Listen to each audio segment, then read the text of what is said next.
এই মুহূর্তে দাঁড়িয়ে রাজনৈতিকভাবে তৃণমূল কংগ্রেস যখন দেখছে বিগত দিনে একের পর এক আরজিকর থেকে শুরু করে কসবা, একের পর এক দক্ষিণ থেকে শুরু করে উত্তর, পাহাড় থেকে শুরু করে জঙ্গল, প্রত্যেকটা জায়গায় যখন মহিলাদের সম্মানকে এরা লুণ্ঠিত করছে, যখন প্রতিদিন বাংলার বুকে কোনো না কোনো জায়গায় গণধর্ষণ, ধর্ষণ, কিডন্যাপের মতন ঘটনা যখন ঘটছে, তখন লাগাতার যখন রাজ্যে আমরা প্রতিবাদ করছি এবং সেই প্রতিবাদের উপরে দাঁড়িয়ে যখন বাংলার বেশিরভাগ মানুষ তারা সংঘবদ্ধ, পাশাপাশি এই পশ্চিমবাংলায় যখন আমরা দেখছি যে তৃণমূল কংগ্রেসের উস্কানিতে মালদা, মুর্শিদাবাদ, মোথাবাড়ির মতন ঘটনা, যেখানে বেছে বেছে হিন্দু বাড়িদেরকে টার্গেট করে হিন্দু বাড়িদেরকে ধ্বংস করছে, হিন্দু বাড়ির মা বোনদের, মহিলাদের গণধর্ষণের শিকার হতে হচ্ছে তৃণমূল কংগ্রেসের কোথাও কাউন্সিলর, কোথাও ব্লক সভাপতি, কোথাও টাউন সভাপতির নির্দেশে, সেখানে দাঁড়িয়ে যখন বাংলার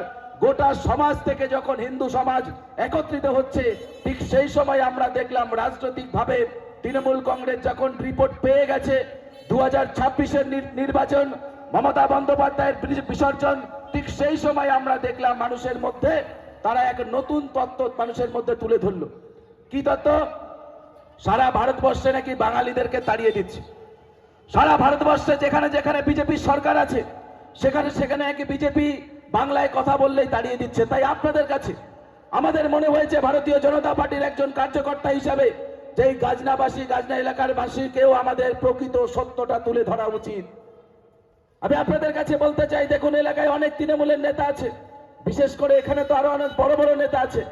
দেখবেন হোয়াটসঅ্যাপে আপনাদের কাছে কয়েকটি ভিডিও পাঠাবে, যে ভিডিওতে দেখা যাবে যে কেউ বাংলায় বলছে যে আমি বাঙালি বলে আমাকে বিজেপি শাসিত রাজ্যে কেউ বলছে কান কেটে দিয়েছে, কেউ বলছে হাত কেটে দিয়েছে, কেউ বলছে গণপিটুনি দিয়েছে। তা আমরা সেই ঘটনাগুলোকে যখন আমরা ভেরিফাই করছি, তখন আমরা কি দেখলাম? মহারাষ্ট্রে একজন ব্যক্তি মালদা থেকে গেছিল, সেই বেটা কি করেছে ভাবুন একবার, এখানে বউ আছে, 4টে ছেলে মেয়ে আছে, এই সমস্ত কিছু রেখে মহারাষ্ট্রে গিয়ে সে 3বার বিয়ে করেছে। একবার ভেবে দেখুন কোন ধর্মের মানুষ হতে পারে, কি তার পরিচয় পেতে পারে। এখানে সে বউ বাচ্চা রেখে গিয়ে মহারাষ্ট্রে ফেরি করত এবং সেখানে গিয়ে 3টে বিয়ে করেছে। যখন তো 4র্থ বিয়ে করতে গেছে ধরা পড়েছে, গ্রামের মানুষ তাকে বেদরে ধুলাই দিয়েছে, আর সে তখন বলছে আমি বাঙালি বলে আমাকে মারধর করেছে। আপনাদের কাছে আমি পরিষ্কারভাবে তথ্যটা তুলে দিতে চাইলাম, আপনারা বুঝে নিন যারা বাংলা বাঙালি বলে প্রকৃত অর্থে কাদেরকে লুকানোর চেষ্টা করছে। বন্ধু, পরক্ষণে আমরা কি দেখলাম? যে একজন মহিলাকে দিল্লি থেকে টাকা দিয়ে, প্লেনের ভাড়া দিয়ে দিল্লি থেকে তাকে তুলে নিয়ে আনা হলো কলকাতায়। সাংবাদিক সম্মেলন করছেন। কে সাংবাদিক সম্মেলন করছেন? তৃণমূল কংগ্রেসের পক্ষ থেকে ফিরাদ হাকিম। কি তার পরিচয়? যার বংশ পরস্পরায়, যিনি বিহারি মুসলিম। যে কথাটি বলছি, যদি কোনো তৃণমূল কংগ্রেসের নেতার ক্ষমতা থাকে চ্যালেঞ্জ করবেন মাইকে দাঁড়িয়ে যে ফিরাদ হাকিমের বংশ পরিচয় কি আছে। আমি দায়িত্ব সহকারে বলছি, ফিরাদ হাকিম বিহারি মুসলিম।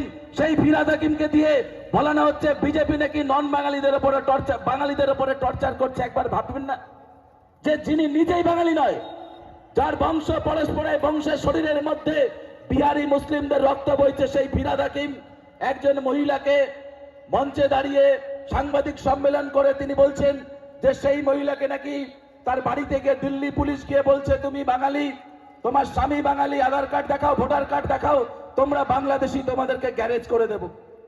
কিন্তু যখন আমরা ফ্যাক্টটাকে চেক করে দেখলাম যে ওপার বাংলা থেকে এসেছে, তার সঙ্গে এই বাংলার কোনো সম্পর্ক নেই, মালদা দিয়ে ঢুকেছে, মালদা থেকে ভোটার কার্ড করেছে তৃণমূলের নেতা ধরে, মালদা থেকে আধার কার্ড বানিয়েছে তৃণমূলের নেতা ধরে, মালদা থেকে প্যান কার্ড বানিয়েছে তৃণমূলের নেতাকে ধরে, আর মালদা থেকে চলে গেছে দিল্লি। সেখানে গিয়ে তারা ফেরির কাজ করতো, কাজবাজ করে সেখান থেকে টাকা ইনকাম করে বাংলাদেশে পাঠিয়ে দিত। একবার ভাবুন, যেই বাংলায় বসে এই গাজনাতে আমি বহু মানুষকে চিনি যারা নিজের পরিবারকে ছেড়ে দিয়ে, নিজের আত্মীয় পরিস্বজনকে ছেড়ে দিয়ে কেউ কর্ণাটকে কাজ করতে যায়, কেউ ব্যাঙ্গালোরে কাজ করতে যায়, কেউ গুজরাটে কাজ করতে যায়, কেউ দিল্লিতে কাজ করতে যায়। আপনারা আজ অব্দি শুনেছেন একটা গাড়াপোতার মানুষ, একটা গাজনার মানুষকে বাংলায় কথা বলার জন্য গুজরাটে কেউ মার খেয়েছে বা দিল্লিতে কাউকে অ্যারেস্ট করেছে? উত্তর হচ্ছে একটাও নেই। তাহলে কারা হয়েছে বন্ধু? কারা হয়েছে, আমাদের প্রতিবাদ কাদের বিরুদ্ধে? যারা বাংলাদেশে আমার হিন্দু ভাই বোনেদেরকে মেরেছে, যারা বাংলাদেশে বিভিন্ন অপরাধ কাজের সঙ্গে যুক্ত হওয়ার পরে তারা সীমানা পার করে ভারতবর্ষে এসছে এবং এখানে এসে তৃণমূল কংগ্রেসের নেতাদের ধরে 30,000 টাকার বিনিময়ে ভোটার কার্ড, 20,000 টাকার বিনিময়ে আধার কার্ড, 10,000 টাকার বিনিময়ে রেশন কার্ড বানিয়ে যারা ভারতবর্ষের নাগরিক হওয়ার চেষ্টা করছেন, আর সেখানে মায়া কান্না কাটছে মমতা বন্দ্যোপাধ্যায় শুধুমাত্র আমাদের এখানকার মানুষদেরকে কনফিউজ করার জন্য। তা আপনাদের কাছে মঞ্চ থেকে পরিষ্কারভাবে বলবো, আজকের দিনে দাঁড়িয়ে যদি আমরা প্রকৃত সত্য না জানি, আবার যদি ভুল করে 2021 সালে যখন তৃণমূল কংগ্রেসের পক্ষ থেকে বলা হয়েছিল বিজেপি বহিরাগত রাজনৈতিক দল, বিজেপির নেতারা বহিরাগত, নরেন্দ্র মোদী গুজরাটি, অমিত শাহ গুজরাটি, তাহলে বাংলার নির্বাচনে কারা এখানে মুখ্যমন্ত্রীর দায়িত্ব পাবেন? সেই জায়গায় দাঁড়িয়ে আপনাদের কাছে বলতে চাই, 2021-এর আগে যে কথাটা বলেছিল, মাঝখানে 4 বছর পেরিয়ে গেছে, একবারও বলেনি। আবার যখন ভোট এসছে তখন আবার বলছে যে বিজেপি নাকি বাঙালিদেরকে তাড়িয়ে দিচ্ছে, বিজেপি নাকি গুজরাটের রাজনৈতিক দল।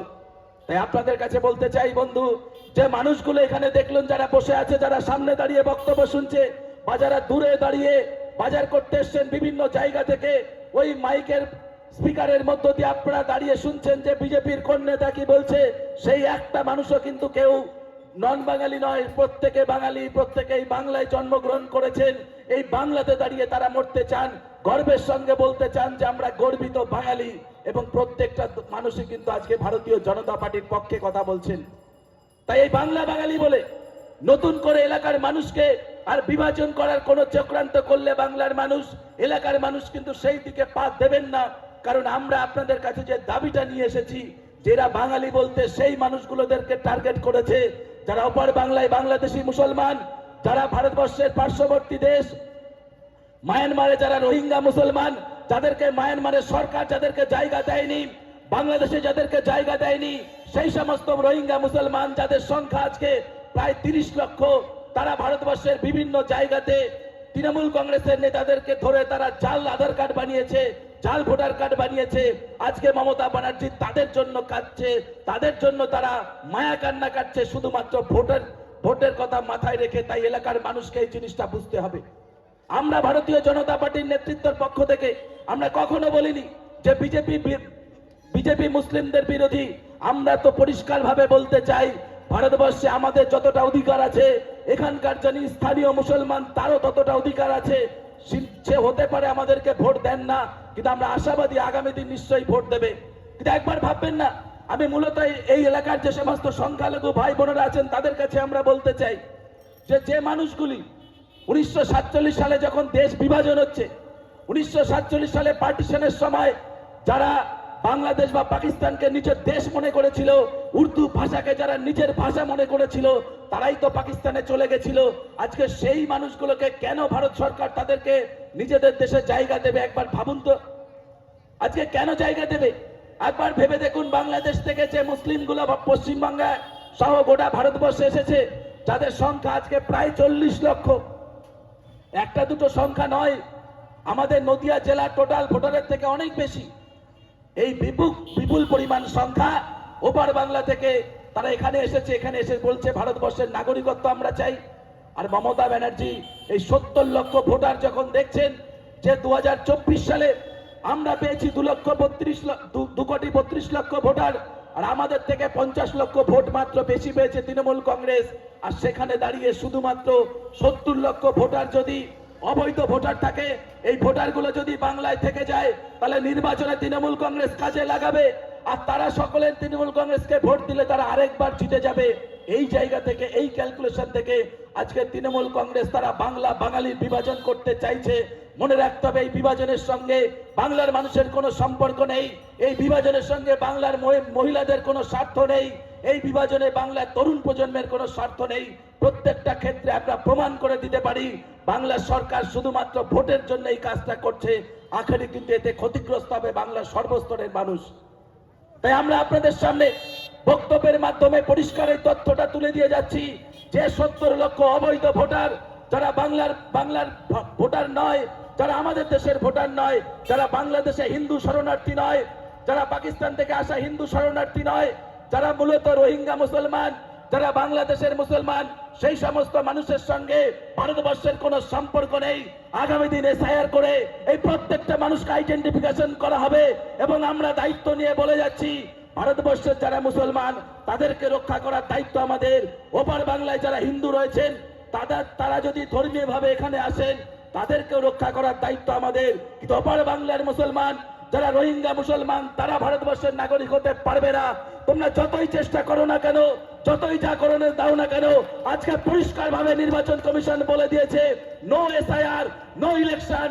এসআইআর যদি হয় তবে ইলেকশন হবে, এসআইআর না হলে ইলেকশন করতে দেব না। দায়িত্ব সহকারে জেলা যুব মোর্চার সভাপতি হিসাবে নদিয়া দক্ষিণের কথা বলে গেলাম, প্রত্যেকটা বুথে আমরা এসআইআর করাবো। কোন বুথে কতগুলো রোহিঙ্গা আছে, কোন বুথে কতগুলো বাংলাদেশি মুসলমান আছে, প্রত্যেকটার নাম কি করে কাটতে হয় ভারতীয় জনতা পার্টি জানেন। এর জন্য এখানকার মুসলমানরা কেউ চিন্তিত হবেন না, কারণ আপনাদেরও দেশটা যতটা আমাদেরও দেশটা ততটা। আপনাদের সঙ্গে আমাদের লড়াই নেই, আপনাদের সঙ্গে আমাদের সংগ্রাম নেই। কিন্তু বাংলাদেশ থেকে এসে যারা খাগড়াগড়ে বিস্ফোরণ করবেন, বাংলাদেশ থেকে এসে যারা দিল্লিতে বিস্ফোরণ করবে, বাংলাদেশ থেকে যারা এসে হায়দ্রাবাদে বিস্ফোরণ করবে, ওই সমস্ত জঙ্গি মুসলমানদের ভারতবর্ষে কোনো জায়গা নেই। ভারতীয় জনতা পার্টির দায়িত্বের সঙ্গে আমরা বলে যাব সেই কথাটি। পাশাপাশি আমরা বলবো, অনেক মানুষকে এরা কনফিউজ করছেন। যখন দেখছেন ওপার বাংলা থেকে আগত প্রায় 3 কোটি হিন্দু যারা বিভিন্ন সময় বাংলাদেশে বসবাস করতেন, নিজের দেশকে জল হাওয়ার মাটি, সেই মাটিতে তারা পবিত্র মাটি মনে করে যখন পার্টিশনের সময় বাংলায় চলে গেছিলেন, কিন্তু সেখানে গিয়ে তারা ওখানকার যারা সংখ্যাগুরু সেই মুসলিমদের সঙ্গে যারা ধর্মীয় ভাবে পারেননি, বিভিন্ন সময় লড়াই সংগ্রামের মধ্য দিয়ে যারা পরাজিত হয়েছেন, যারা নিজের পরিবারের মা বোনদের ইজ্জত বাঁচাতে সক্ষম হয়নি, যারা ওপার বাংলায় দুর্গা পুজো করতে পারেনি, যারা ওপার বাংলায় সরস্বতী পুজো করতে পারেনি, ওপার বাংলায় যারা কালী পুজো করতে পারেনি, তারা ধর্ম রক্ষার্থে যারা বিভিন্ন সময় ভারতবর্ষের মাটিতে প্রবেশ করেছেন, আমি দায়িত্ব সহকারে বলছি, তৃণমূল অনেক কথা বলছে। তৃণমূল বলছে সিএতে আবেদন করলে লক্ষ্মীর ভান্ডার কেটে যাবে। আমি মাইকের মধ্য দিয়ে এই মঞ্চ থেকে দায়িত্ব নিয়ে বলে গেলাম, একটা লক্ষ্মীর ভান্ডার কেটে দেখাও। কোন তৃণমূল কংগ্রেস কাটবে, তাকে কোন ভাষায় জবাব দিতে হয়, কি করতে হয়, আমরা দায়িত্বের সঙ্গে বলে যাচ্ছে এই কথাটা। কারণ লক্ষ্মীর ভান্ডার তৃণমূলে কোনো বাপের সম্পত্তি নয়। মমতা ব্যানার্জির কালীঘাটের টাকায় লক্ষ্মীর ভান্ডার হয় না। আমাদের মতন সরকারি কর্মচারী যারা বছরের শেষে 50,000, 1 লক্ষ টাকা আমরা যারা ট্যাক্স দিই, আপনারা যখন বাজার করছেন বাজারের ব্যাগে করে, আপনারা যখন বিভিন্ন জিনিসপত্র কিনছেন, আপনাদের ট্যাক্সের টাকায় লক্ষ্মীর ভান্ডার হয়। তৃণমূল কংগ্রেসের কোন নেতার বাপের টাকায় লক্ষ্মীর ভান্ডার হয় না। ফলে সেই তৃণমূল কংগ্রেসের নেতার কথায় কেউ সিএতে আবেদন করতে ভয় পারবেন না। একটা ব্যক্তি যদি সিএতে আবেদন করার পরে সরকারি কোনো সুযোগ সুবিধা থেকে বঞ্চিত হন, আমরা দায়িত্ব নিয়ে বলছি, তার সেই দায়িত্ব আমরা নেব ভারতীয় জনতা পার্টির পক্ষ থেকে। অনেকে কাগজের কথা বলছেন, বাংলাদেশের কি কাগজ লাগবে, এখানকার কি কাগজ লাগবে, পরিষ্কার ভাবে বলতে চাই, দেখুন সিএর আবেদন হয়তো সবার করতে লাগবে না। কারণ যারা স্থানীয় বাসিন্দা, আপনারা জানেন ভারতবর্ষে 12 বছর যদি কেউ বসবাস করে দীর্ঘদিন ধরে, তাহলে সে ভারত সরকারের কাছে আবেদনের ভিত্তিতে নাগরিকত্ব পেতে পারেন। অনেকে আছেন যারা 1971 সালের পরে ভারতবর্ষে এসেছেন, প্রায় 30-35 বছর, কেউ 40 বছর ধরে ভারতবর্ষে রয়েছেন। তারা ভাবছেন যে আমার কি সিএতে আবেদন করা লাগবে। আপনাদের কাছে আমরা পরিষ্কার মেসেজ দিচ্ছি, যদি আপনার মনে হয় আপনি সিএতে আবেদন করবেন, করুন। যদি আপনার না মনে হয় যে আবেদন করার দরকার নেই, তাহলে কোনো অসুবিধা নেই। তার কারণ ইতিমধ্যে আপনি ভারতবর্ষে বসবাস করার জন্য যে টার্ম থাকে, সেই টার্ম পলিসির মধ্য দিয়ে আপনি ভারতবর্ষের নাগরিকে পরিণত হয়েছেন। ফলে চিন্তা করবেন না, প্রত্যেকের নাগরিকত্বের জন্য আবেদন করতে হবে না। কিন্তু যে ব্যক্তি নাগরিকত্বের জন্য আবেদন করবেন, আমরা বলছি প্রতিটা বুথে ভারতীয় জনতা পার্টির নেতৃত্ব আছে। যদি আপনাদের কোনো জায়গাতে বুঝতে অসুবিধা হয় কোন কাগজপত্র লাগবে, ধর্মীয় সার্টিফিকেট কোথায় পাবো, আবেদন কিভাবে করব, আজকের এই মঞ্চ থেকে একটা বক্তব্য ক্লিয়ার ভাবে বলে দিই, ধর্মীয় সার্টিফিকেট সম্পূর্ণ বিনামূল্যে পাবেন, কারোর কাছে যেতে হবে না। প্রতিটা ব্লকে ভারতীয় জনতা পার্টির পক্ষ থেকে, রাষ্ট্রীয় স্বয়ংসেবকের পক্ষ থেকে আমরা কথা দিয়েছি, প্রত্যেকটা মানুষকে যাদের দরকার আছে ধর্মীয় সার্টিফিকেট আমরা সম্পূর্ণ বিনামূল্যে দেব। শুধুমাত্র আপনার আধার কার্ড বা ভোটার কার্ড নিয়ে আপনাদের সঙ্গে যোগাযোগ করবেন। মাঝখানে কারোর সঙ্গে কথা বলার দরকার নেই, তৃণমূলের কোনো নেতার সঙ্গে যোগাযোগ করার দরকার নেই। বাকি রইল ওপার বাংলার যে কাগজপত্র, সেখানেও আমরা পার্টির পক্ষ থেকে আমরা বারংবার আবেদন করেছি যে ভারতবর্ষে প্রায় 3 কোটি মানুষ বিভিন্ন সময় ভারতবর্ষে এসেছেন বাংলাদেশ থেকে, যাদের একটা বড় অংশ ওপার বাংলা থেকে যখন রাতের বেলা এসেছেন তখন আসার সময় নিজের প্রাণটা নিয়ে পৌঁছতে পারবেন কিনা এই চিন্তা ছিল। তিনি একবারও ভাবেননি তার মাধ্যমিক পাস সার্টিফিকেট নিতে হবে, একবারও ভাবেননি জমির দলিল নিয়ে যেতে হবে। সেই সংখ্যায় ব্যাপক সংখ্যক মানুষ আছেন। আমি প্রত্যেকটা মানুষকে বলবো, আপনারা নিশ্চিন্তে ঘুমান, আপনাদের জন্য জাগবো আমরা। আপনাদেরকে নাগরিকত্ব করে দেওয়ার দায়িত্ব আমাদের। যেখান থেকে যে কাগজের ব্যবস্থা করতে হয় তার জন্য আমরা বাধ্য থাকবো। আপনারা চিন্তা করবেন না, আপনাদের শুধু একটা কাজই করতে হবে, আমাদের সঙ্গে যোগাযোগটা একবার করুন। কোনো কনফিউশন থাকলে আমাদের সঙ্গে কথা বলবেন, আমাদের এক্সপার্ট আছে। আগামী দিন আমি দায়িত্ব সহকারে বলছি, অন্য জায়গাতেও বলেছি, যুব মোর্চার পক্ষ থেকে আমরা প্রত্যেকটা বাজারে একটা করে ক্যাম্প করব। সেখানে অনলাইনের আবেদন হবে, সম্পূর্ণ বিনামূল্যে, 1 টাকা পর্যন্ত আপনাদের দিতে হবে না। শুধুমাত্র আপনাদের যে পরিচয়পত্র সেটা নিয়ে আসবেন, বাকি যা ব্যবস্থা আছে তার জন্য আমরা দায়বদ্ধতা থাকবে, আমাদের দায়বদ্ধতা থাকবে। কারণ আমরা কথা দিয়েছি আপনাদেরকে, আমরা কথা দিয়েছিলাম যে একবার বিজেপিকে ক্ষমতায় আনুন।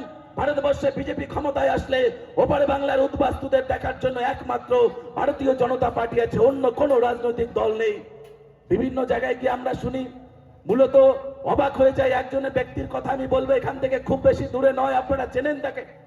একটা সময় আমাদের দল করতো, আমাদের দলের টিকিট পেয়েছিল, লোকসভার টিকিট পেয়েছিল, পরবর্তীতে বিধায়ক হয়েছিল। মতুয়ার মতো মালা নিয়ে গলায় নিয়ে হরিচাঁদ ঠাকুরের বংশধর হিসাবে নিজেকে প্রমাণ করতেন। সমস্ত জায়গায় মতুয়া সম্মেলন করতেন, বড় আচির মালা গলায় নিয়ে বড় বড় কথা বলতেন। আমি মমতা বন্দ্যোপাধ্যায়ের বিরুদ্ধে লড়াই করে নাগরিকত্ব আনবো, হিন্দুদের জন্য লড়াই করব, হিন্দু উদ্বাস্তুর জন্য লড়াই করব, তাতে আমার জীবনে যা হয় যাক। মনে পড়ছে, আশা করি কার কথা বলছি। সেই ব্যক্তিটি কি করলেন, 2024 সালে লোকসভার টিকিট পাবেন ভেবেছিলেন, অনেকে ভেবেছিলেন, ভাবার মতো অন্যায় নেই।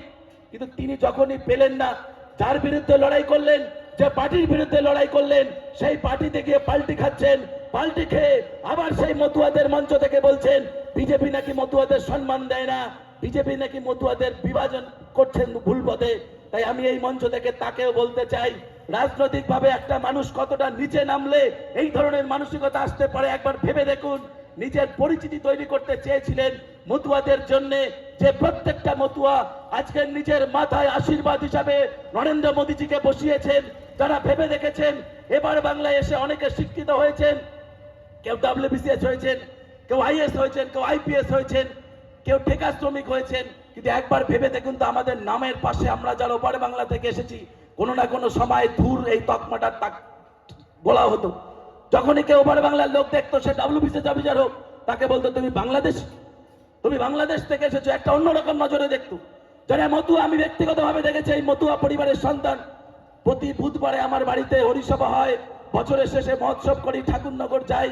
এই ঠাকুরনগর যাওয়ার সময় আমি দেখতাম, যখন মতুয়ারা ট্রেনে করে যাচ্ছেন, স্যান্ডো গেঞ্জি পরে হাতে একটা ডঙ্কা নিয়ে, তারা সেই গরমের মধ্যে ঘামের মধ্যে তারা যখন ডঙ্কা কাশি বাজাতো, তখন আমরা দেখতাম অনেক মানুষ আমাদের দিকে বাঁকা চোখে তাকাতো, এমন দৃষ্টিতে তাকাতো যে আমরা কতটা অপরাধ করেছি, আমাদের পূর্বপুরুষ কতটা অপরাধ করেছে, আমরা দেশ ছেড়ে এপার বাংলায় চলে এসেছি।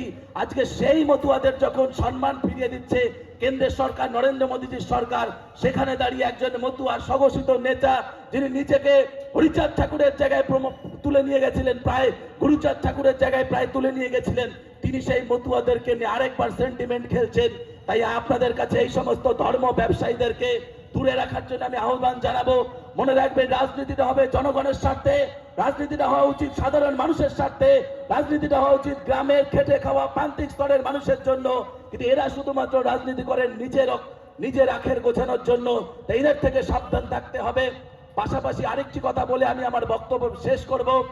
অনেক কথা বলছেন তৃণমূল কংগ্রেস, বাংলা বাঙালি নিয়ে কথা বলছেন, ধর্ম নিয়ে কথা বলছেন, অনেক কিছু নিয়ে কথা বলছেন, কিন্তু ভেবে দেখবেন এই বাংলায় 3 কোটি এরকম সংখ্যা আছে যাদের বয়স 18 থেকে 40-এর মধ্যে, যাদের মধ্যে এখনো পর্যন্ত রাজ্য সরকারের পক্ষ থেকে একটা কর্মসংস্থান দেয়নি। সমস্ত কথার মাঝখান দিয়ে এই কথাটা এরা হারিয়ে ফেলছে।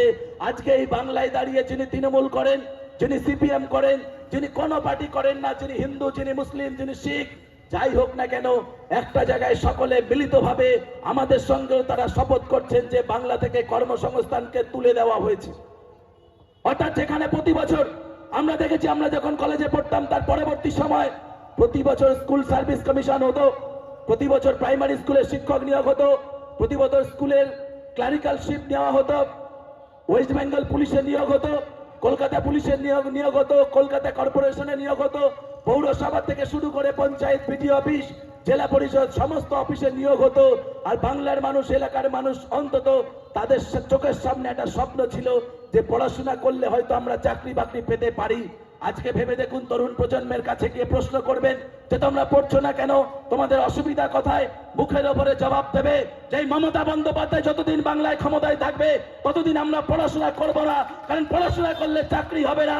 ওরা হাতে 500 টাকা ধরিয়ে দেবে, 1000 টাকা ধরিয়ে দিয়ে আমার ভোটকে কিনবে, আমার পরিবারকে কিনতে চাইবে। তাই বাংলার প্রত্যেকটা মানুষকে আমি বলতে চাই, যারা 5000 টাকার গল্প বলেছেন, যে ভারতবর্ষের বিভিন্ন জায়গায় যারা মাসে 1 লক্ষ টাকা, 50,000 টাকা, 60,000 টাকা ইনকাম করেন, তাদেরকে বলছে বাড়িতে এসে তৃণমূল কংগ্রেসকে ভোট দাও, আমরা তোমাকে 5,000 টাকা দেবো। সেই সমস্ত পরিযায়ী শ্রমিকদেরকেও সিদ্ধান্ত নিতে হবে যে বাইরে গিয়ে 1 লক্ষ টাকা ইনকাম করবে না বাংলায় এসে 5,000 টাকা দিয়ে তৃণমূল কংগ্রেসকে ক্ষমতায় এনে আবার তুমি চলে যাও, বিহারে যেতে হবে, ঝাড়খণ্ডে যেতে হবে, কর্ণাটকে যেতে হবে। বাংলায় আর কোনো কাজ পাবে না, বাংলায় সমস্ত কাজ তৃণমূল কংগ্রেস মাটির সঙ্গে মিশিয়ে দিয়েছে। তাই এই বাংলাকে বাঁচাতে গেলে আগামী দিন তৃণমূল কংগ্রেসকে মাটির সঙ্গে মিশিয়ে দিতে হবে। যারা তৃণমূল কংগ্রেস করে তাদের সামনে পরিষ্কারভাবে বলবেন, তোমাদের ওই মিথ্যা কথায় আমরা ভিজতে রাজি নই। বলো, বাংলায় কতগুলো কর্মসংস্থান করেছো, বাংলায় কতগুলো সরকারি চাকরি দিয়েছো, বাংলায় কতগুলো কলকারখানা করেছো, বাংলায় গ্রামের জন্য কি উন্নতি করেছো, পঞ্চায়েতের মানুষের কাজের জন্য কি ব্যবস্থা করেছো। যদি করে থাকো ভোট চাও, যদি না করতে চাও তোমরা ছেড়ে দাও। বাংলায় পরিবর্তন হবে, 26-এর নির্বাচন হবে, বিজেপি ক্ষমতায় আসবে। আর বিজেপি যেদিন ক্ষমতায় আসবে বাংলায়, আমরা দায়িত্বের সঙ্গে বলছি প্রতিটা পরিবারে আমরা অন্তত একজনের আমরা কর্মসংস্থানের ব্যবস্থা করব। যেভাবে আমরা পরিবার ধরে ধরে একজনকে আমরা বিনামূল্যে আমরা এলপিজি গ্যাসের ব্যবস্থা করেছি, একই রকম পদ্ধতিতে আমরা বাংলার প্রতিটা পরিবারে একজনের কাজের ব্যবস্থা করব। লক্ষ্মীর ভান্ডার 3,000 টাকা করব। এই কথা বলে আমি সবাইকে আরেকবার কৃতজ্ঞতা ভালোবাসা জানিয়ে আমি আমার বক্তব্য শেষ করলাম। জয় হিন্দ, বন্দে মাতরম, ভারত মাতার জয় হোক। ধন্যবাদ সবাইকে।